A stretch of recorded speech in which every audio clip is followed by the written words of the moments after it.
Okey, bismillahirrahmanirrahim. Assalamualaikum warahmatullahi wabarakatuh. Bertemu lagi dengan saya, Cikgu Fikri. Hari ini cikgu akan mengajar subjek pendidikan jasmani untuk tahun 4. Okey, tajuknya ialah asas berlari dalam 6. Yang pertama ialah standard kandungan. Yang mana murid-murid melakukan kemahiran asas berlari dengan lakuan yang betul. Yang kedua, mengaplikasikan konsep pergerakan dan prinsip mekanik dalam kemahiran asas berlari.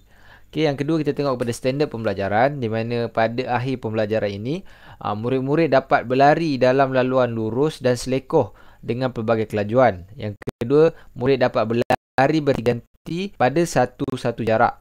Okey, yang ketiga, menyatakan perbezaan lakuan berlari antara laluan lurus dengan laluan selekoh. Dan yang terakhir sekali, murid-murid dapat menerangkan perkaitan antara lakuan berlari dengan kelajuan. Okey, tanpa melengahkan masa, murid-murid boleh buka buku teks muka surat 36. Okey, hari ini kita belajar berpandukan dengan apa yang ada dalam buku teks. Okey, pertama sekali ialah asas berlari di laluan lurus. Okey, ini dah cara berjaga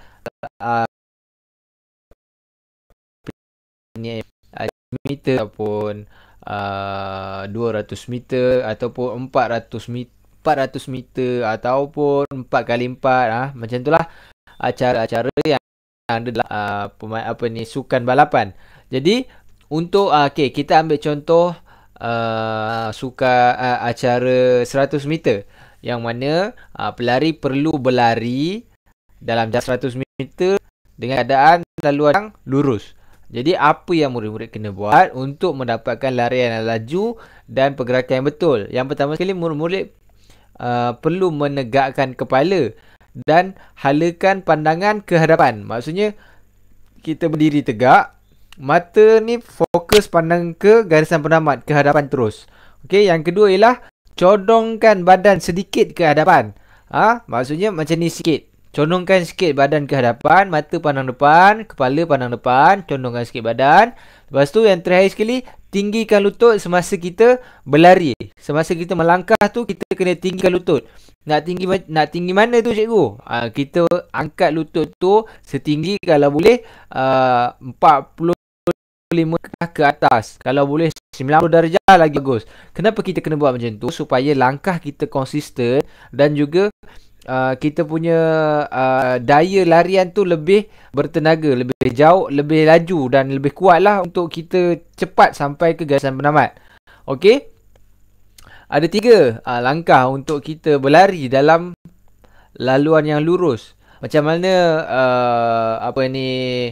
gambar yang ada dalam buku teks, itulah postur badan ketika kita berlari di laluan lurus. Macam yang cikgu cakap, mata dan kepala tetap pandang ke hadapan, badan kita condongkan sikit ke hadapan. Lepas tu lutut tu kita bengkokkan 45 darjah ke atas. Kalau bukanlah 90 darjah. Kalau 90 darjah tu dah macam kawat kan. Jadi lebih kurang, lebih sikit, lebih daripada 45 darjah. Okey, tengok gambar yang dalam buku teks dan juga tengok yang memang pelari profesional. Yang dia ni ialah pelari manusia yang paling pantas dalam dunia untuk masa sekarang ni. Nama dia ialah Usain Bolt daripada negara Jamaica. Dia memegang rekod dunia berlari yang paling pantas dalam acara 100 meter. Dia lari 1 meter, kalau tak silap cikgu, masa dia bawah 9 saat. Memang sangat-sangat laju. Tengok macam mana dia berlari. Okey, dia hayunkan tangan dia. Dia hayunkan tangan dia, tengok tangan dia, dia hayunkan tangan dia. Tangan ni pun 90 darjah. Dia naikkan tangan dia. Dia macam ni. 90 darjah, 90 darjah, 90 darjah. Macam ni. Tengok tangan dia, tengok tangan cikgu. Sama kan? Macam ni. Okey, daripada tepi. Daripada tepi. Nampak? Dan lutut pun sama juga. Kena naikkan ataupun bengkokkan lutut ketika kita melangkah tu. Mata pandang depan, kepala pandang depan. Okey. Yang kedua ialah apabila kita berlari di laluan yang berselekoh. Ini bukan acara 100 meter. Ini acara 200 meter ataupun acara 400 meter ataupun acara 4x4, 4x100. Yang mana kita kena berlari dekat selekoh yang ada dekat track balapan tu. Kan kalau 100 meter kan straight. Okay, 100 meter. Lepas tu kan dia ada selekoh sikit. Dia ada macam corner sikit kan. Corner tu. Lepas tu straight balik. Lepas tu corner lagi. Itulah selekoh. Dekat mana dia ada corner tu. Dia apa yang kita kena buat? Yang pertama, ayun tangan kiri menghala ke hadapan. Yang kedua, rendahkan bahu ke arah selekoh. Lepas tu yang ketiga, ayun tangan kanan menyilang badan menghala ke dalam. Maksudnya kalau kata selekoh tu dekat belah kanan cikgu lah Selekoh tu tak dekat belah kanan cikgu. Yang pertama, ayun tangan kiri menghala ke hadapan. Macam ni ayun je lah macam biasa. Okey, lepas tu rendahkan bahu ke arah selekoh. Bayangkan selekoh kita kat belah kanan. Jadi cikgu rendahkan sikit belah kanan macam ni. Rendahkan sikit. Lepas tu ayun tangan kanan menyilang badan menghala ke dalam. Maksudnya macam ni lah. Kita sengitkan sikit kan. Jadi kita punya tangan ni pun sengit sikit. Tangan kanan kita sengit sikit. Kalau selekoh belah kiri, kita sengitkan bahu belah kiri. Tangan kiri kita yang sengit sikit. Macam ni. Dia sengit sikit macam ni. Okey. Kita tengok gambar. Tengok gambar yang dalam buku stack.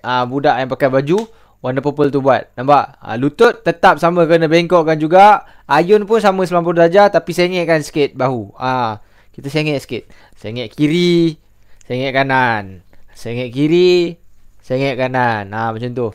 Tengok Usain Bolt. Usain Bolt pun buat juga. Dia pun bertanding dalam acara 4x100. Nampak? Dia punya teknik ataupun kemahiran dia buat tu sangatlah boleh kata sempurna lah. Betul lah apa yang dia buat. Tengok dia punya tangan tu, dia hayunkan memang 90 darjah. Lutut pun diangkat atas 45 darjah. Okey.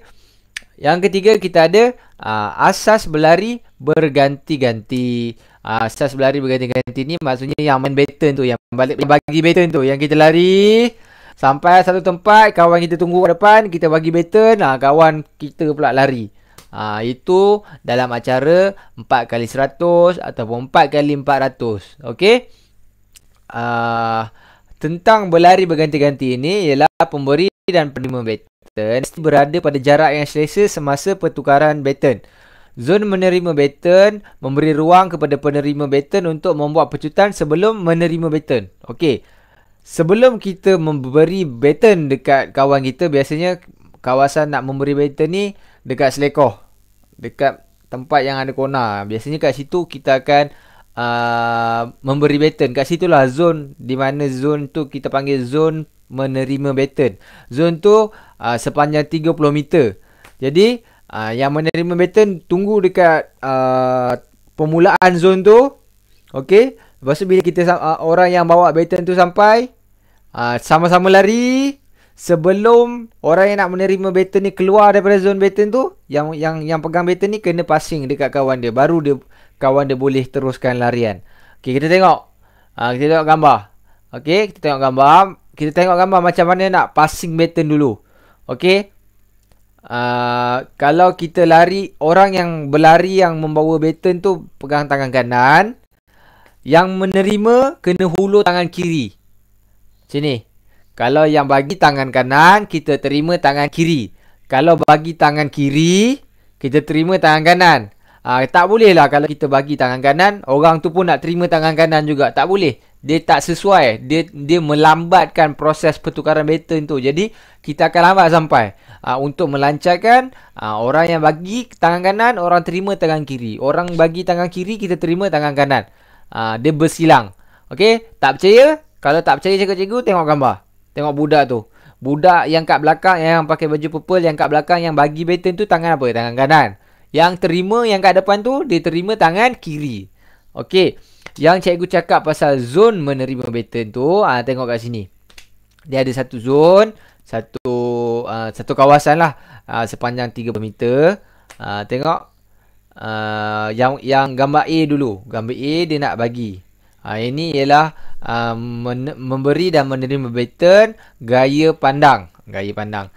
Orang yang memberi baton tangan dia dalam gambar tu tangan kiri. Okey, tangan kiri dia bagi.